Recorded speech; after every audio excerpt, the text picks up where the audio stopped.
I received a question similar with with what Shinkai talked with what Aish and Shinkai also talked together, and the question is like this: what do you think about the idea that Jesus was a bodhisattva or a former Buddhist monk?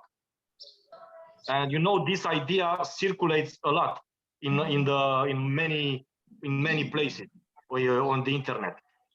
And I answered to that reader that if Jesus was indeed a Buddhist monk, then he was a very bad monk, because he ended up accepting the wrong view of an eternal creator God. So how can a person teaching such a wrong view can be a bodhisattva? Such an idea is false.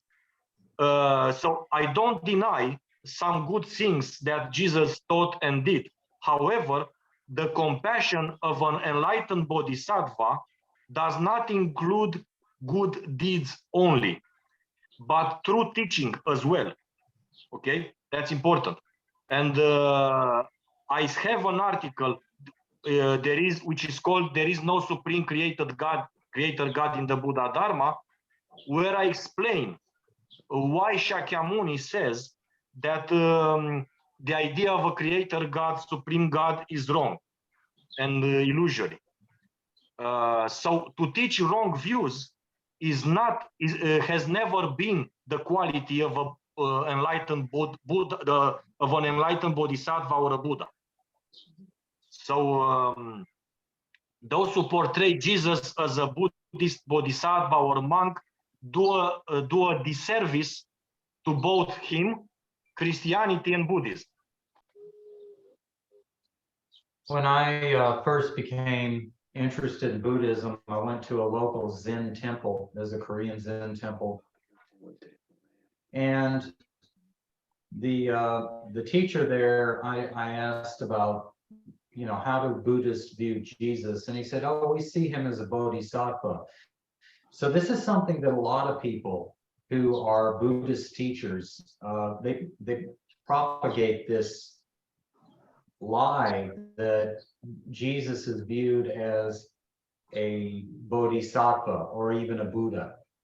And I think that's where you get a lot of these teachers that say, oh, you know, you can be a good Catholic, good Baptist, good Muslim, and still be a Buddhist. Because it's, you know, to be a Buddha, you must go down the path of Buddhism, which will lead you to enlightenment. You know, you can't be a Jehovah's Witness or an atheist or a, you know, Mormon and follow that path and then end up as a Buddha. It doesn't work that way. And it's, you know, this concept of a creator God, and you had mentioned, Sensei, at one point that most of us come from Christian backgrounds in one form or another. I come from a Southern Baptist background, and I'll find myself using terms like, oh my God, or, you know, God damn it, I'm pissed off or something. It's like, stop it, stop it. Old habits die hard, but I do not believe in a creator God. I cannot look around and believe in a creator God. It makes more sense that karma is the cause for everything that is going on in our lives right now, with ourselves and worldwide. If there was a creator God, you talk about if Jesus was a Buddha, then he was a lousy Buddha. Well, if there is a creator God, then he's a screw up, because things shouldn't be the way they are. You know, yes, you know, to have faith in Amida Buddha means to accept that he is the supreme and unique savior. But when you cling, if somebody clings to the idea of a creator God, this is also an expression of faith. which in this case is directed to that God. So those who claim to have received faith in Amida Buddha, but cling to the idea of a creator God, they actually have faith in that creator God and the false or unsettled faith in Amida Buddha. So this is why you can't have faith in both of them. You know, it's impossible to say you have faith in both of them. If you say that you have faith in Amida and then in God, then it's like you put Amida Buddha in a subordinate level in comparison with that God. You know, as there is a saying, a faithful wife will have only one husband, not two. And Shingyo said in the chat, Jesus spoke of many good things, love and mercy, but in all Christian writings, he taught about a creator God, which contradicts the Buddha's Dharma. A Bodhisattva would never tell a lie.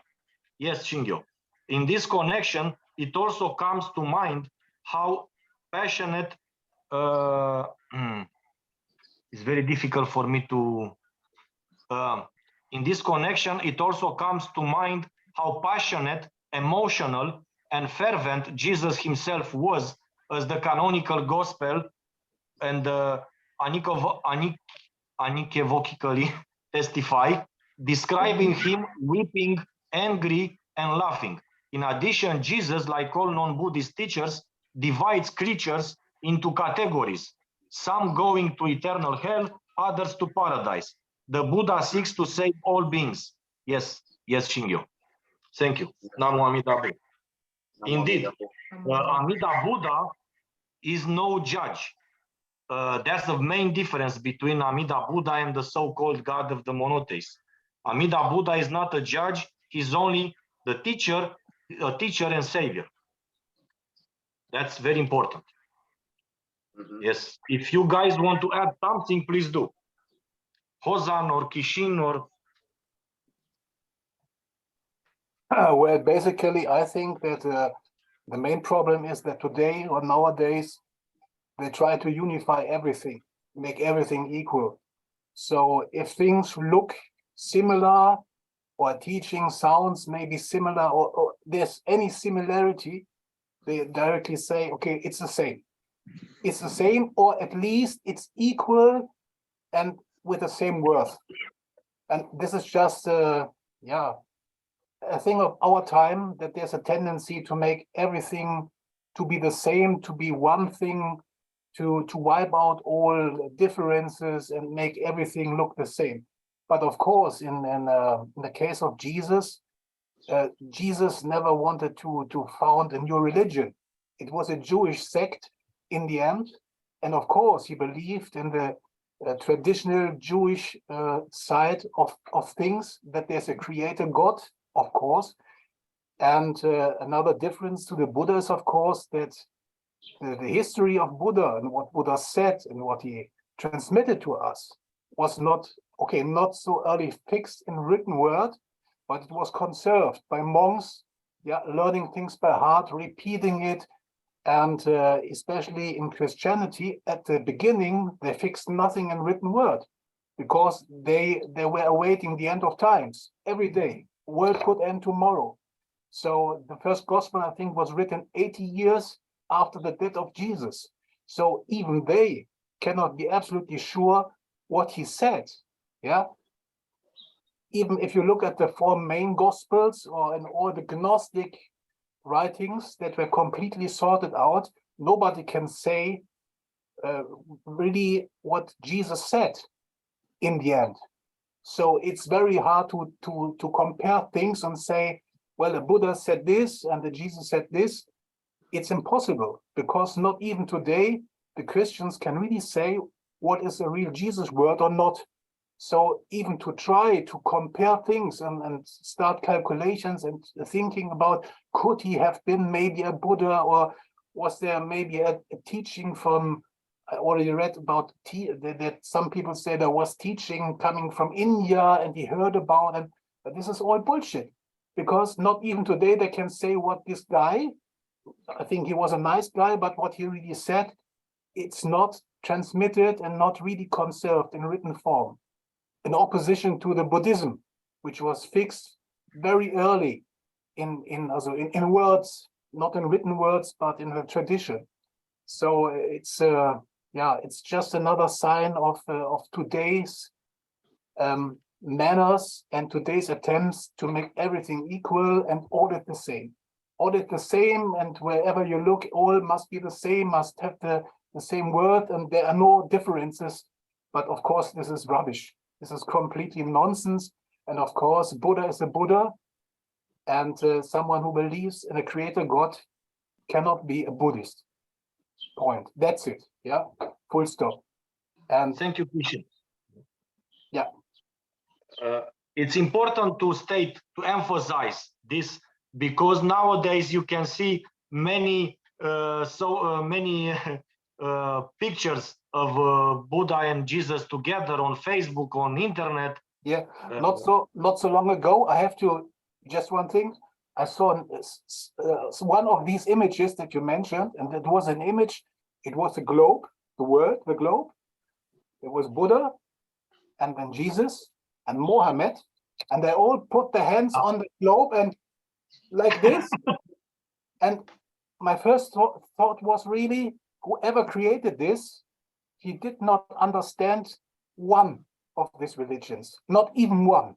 If you create such an image, yeah, they all hands on the globe, Muslim, Christian, and Buddhist, and it's all the same. My first thought was, and you, the creator of this image, you understood nothing. Yeah, and you studied nothing of these three religions. You are wrong about each of them. Incredible. Yes. Some people try to many say that if you put such photos, then you show that you don't discriminate, or that you know. But there is also this idea with of interreligious dialogue. You know, we can have interreligious dialogue, we can know each other, but this doesn't mean that we have to be the same. I think the best way for true ecumenism is to just be friends without trying to agree. You know, we should better agree to disagree, be friends, drink a beer, but that's all. You know, yes. If we mix things, yes, please. Just one thing. If we mix things, we do a disservice to both Christianity and Buddhism and Islam, and so on. Please. Another thing, growing up in the South here in the United States, I always heard, that Buddhists and Hindus were pantheistic and they were idolaters and worshiped other gods, and that the Christians worship the one true God. And if you look back at the history of Judaism and Islam and Christianity, they all spring forth from the Canaanite pantheon of gods. As a matter of fact, the so-called one true God has many names in Judaism: El Shaddai, Elohim, and you look back, these are individual Canaanite gods that were actually consolidated, so to speak, into the one true God whose name could not be spoken back during the time of Jesus. So, you have to look back at the origins of a lot of these religions to find out, what is true and what is false. In Buddhism, I thought it was so revolutionary when I first discovered Buddhism that 500 years before Jesus was supposedly born, this man called Shakyamuni Buddha dissed the whole concept of a personal God and actually transcended the concept of a personal God and spoke of the true self, the Buddha nature, and that all effort should be put in awakening from the dream and becoming a Buddha, as opposed to just bowing down and worshiping any god, which was very ahead of its time. Yes. Hozan, do you want to add something?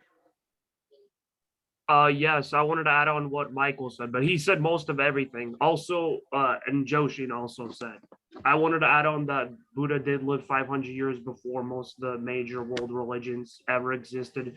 And it's just funny how nobody was talking about a monotheistic God in Buddha's time. And even he denounced that. And then later, after he passed away 500 years later, these all just started appearing. That's what I wanted to add.